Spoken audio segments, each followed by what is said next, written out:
ನಮಸ್ಕಾರ ಸ್ನೇಹಿತರೆ, ನಾನು ಇಂದು ಮಾತಾಡಲಿಕ್ಕೆ ಬಂದಿದ್ದು ರಾಯಲ್ ಚಾಲೆಂಜರ್ಸ್ ಬೆಂಗಳೂರು ಎದುರಾಳಿ ಸನ್ರೈಸರ್ಸ್ ಹೈದರಾಬಾದ್ ನಡುವಿನ ಪಂದ್ಯದ ಬಗ್ಗೆ.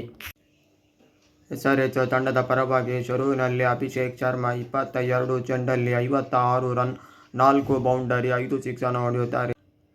ಅದೇ ರೀತಿ ಟ್ರಾವಿಸ್ ಹೆಡ್ 16 ಚೆಂಡಲ್ಲಿ 26 ರನ್, 5 ಬೌಂಡರಿಯನ್ನು ಹೊಡೆದಿರುತ್ತಾರೆ.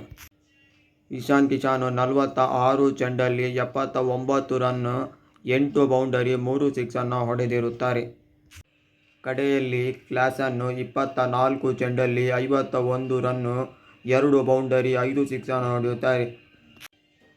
ಕಡೆಯಲ್ಲಿ ನಿತೀಶ್ ಕುಮಾರ್ ರೆಡ್ಡಿ 12 ಚೆಂಡಲ್ಲಿ 29 ರನ್, 1 ಬೌಂಡರಿ, 2 ಸಿಕ್ಸನ್ನು ಹೊಡೆಯುತ್ತಾರೆ. 255 ರನ್ನಿಗೆ 4 ವಿಕೆಟ್ಗಳನ್ನು ಕಳೆದುಕೊಂಡಿತ್ತು. 256 ರನ್ ರಾಯಲ್ ಚಾಲೆಂಜರ್ಸ್ ಬೆಂಗಳೂರಿಗೆ ಟಾರ್ಗೆಟ್ ಆಗಿತ್ತು. ಆರ್ಸಿಬಿ ತಂಡದ ಪರವಾಗಿ 3 ವಿಕೆಟ್ ತೆಗೆದಿದ್ದಾರೆ. Rafiq Salamdar 2 wicket, Suyash Sharma 1 wicket, Krunal Pandya 1 wicket. RCB ತಂಡದ ಪರವಾಗಿ ವೆಂಕಟೇಶ್ ಅಯ್ಯರ್ 19 ಚೆಂಡಲ್ಲಿ 44 run, 4 boundary, 4 six. Virat Kohli 11 ಚೆಂಡಲ್ಲಿ 15 ರನ್, 2 ಬೌಂಡರಿಯನ್ನು ಹೊಡೆದಿರುತ್ತಾರೆ. ದೇವದತ್ ಪಡಿಕ್ಕಲ್ 14 ಚೆಂಡಲ್ಲಿ 21 ರನ್, 2 ಬೌಂಡರಿ, 1 ಸಿಕ್ಸನ್ನು ಹೊಡೆದಿರುತ್ತಾರೆ.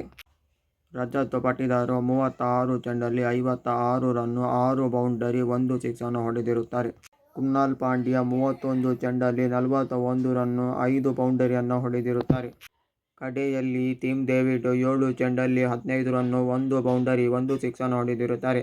ಟಾಪ್ ಆಫ್ ದಿ ಟೇಬಲ್ನಲ್ಲಿ ರಾಯಲ್ ಚಾಲೆಂಜರ್ಸ್ ಬೆಂಗಳೂರು ಕೂರಬೇಕಂದ್ರೆ 166 ರನ್ ಚೇಸ್ ಮಾಡಬೇಕಿತ್ತು. ಅದನ್ನು ಚೇಸ್ ಮಾಡಿದ್ರು. ಇಲ್ಲಿ ಆರ್ಸಿಬಿ ತಂಡ ಸೋತು ಗೆದ್ದಿದೆ ಅಂತ ಹೇಳ್ಬೋದು. 200 ರನ್ನಿಗೆ 4 ವಿಕೆಟನ್ನು ರಾಯಲ್ ಚಾಲೆಂಜರ್ಸ್ ಬೆಂಗಳೂರು ಕಳೆದುಕೊಂಡಿತ್ತು.